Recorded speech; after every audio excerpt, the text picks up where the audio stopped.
Ukraine पर रूस का सबसे बड़ा हमला हुआ है। रात भर मिसाइल ड्रोन से हमला किया गया है। 30 से ज्यादा शहरों गांवों को निशाना बनाया गया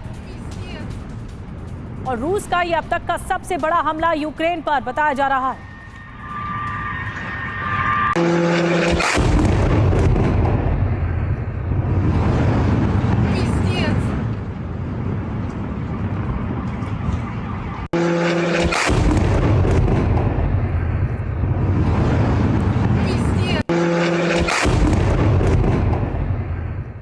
और एक और बड़ी खबर आपको बता रहे, रूस ने यूक्रेन पर स्कंदर मिसाइल दागी है। स्कंदर के हमलों से भीषण तबाही मची है। बैलिस्टिक मिसाइल है स्कंदर मिसाइल और उसके बाद ही बड़ी तबाही देखने को मिली है।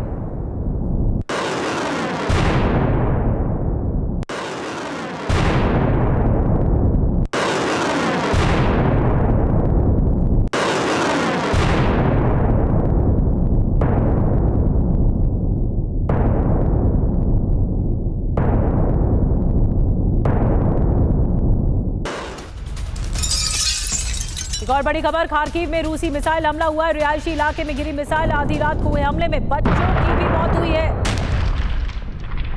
और एक और बड़ी खबर, यूक्रेनी बहुमंजिला इमारत पर हमला हुआ है। शाही ड्रोन से हमला किया गया। इमारत की 4थी मंजिल से टकराया ड्रोन, हमले में इमारत को नुकसान पहुंचा है। और एक और बड़ी खबर, ओडेसा में रूस का जोरदार हमला हुआ है। यूक्रेनी सेना के ठिकाने पर अटैक, आग का गुबार उठता नजर आया। यूक्रेनी एयर डिफेंस हुआ फेल। gemi vuruyorlar. तो ओडेसा की तस्वीर आपको बता रहे हैं, बंदरगाह का ये शहर जहां पर मिसाइल अटैक हुआ है और किस तरह से मिसाइल एक के बाद एक दागी गई, लेकिन यूक्रेन का जो डिफेंस सिस्टम रहा वो नाकाम रहा। यूक्रेन ने भी रूस पर ड्रोन से अटैक किया। दर्जनों ड्रोन रूसी सीमा में दागे हैं। रूस ने पंसिर मिसाइल से हमले नाकाम किए।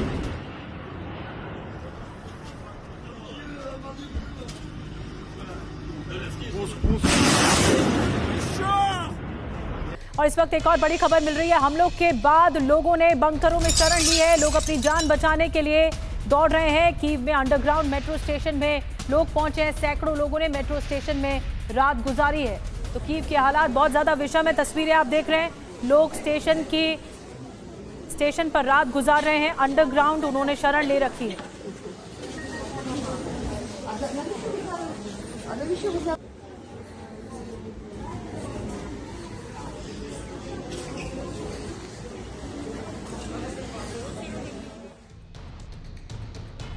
और आइए अब आपको बताते हैं, यूक्रेन पर सबसे बड़ा हमला जो हुआ है, 22 शहर दहल गए हैं। 12 यूक्रेनियों की मौत हो गई है।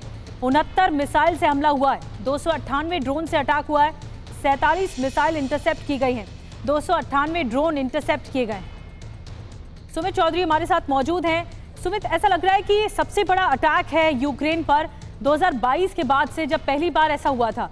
लेकिन यूक्रेन लगातार वो अटैक कर रहा है रूस पर जो उसको उकसावे की कार्रवाई के लिए मजबूर कर रहा है।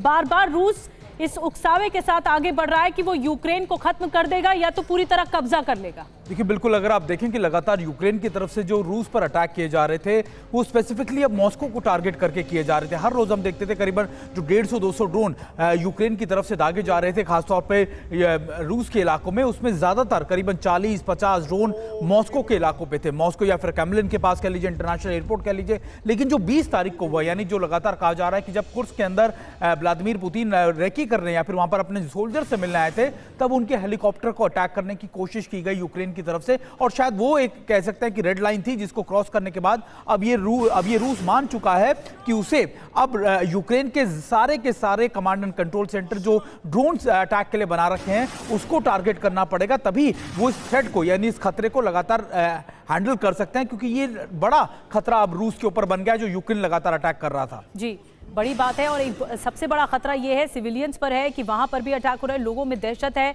लोग अंडरग्राउंड शरण ले रखे हैं।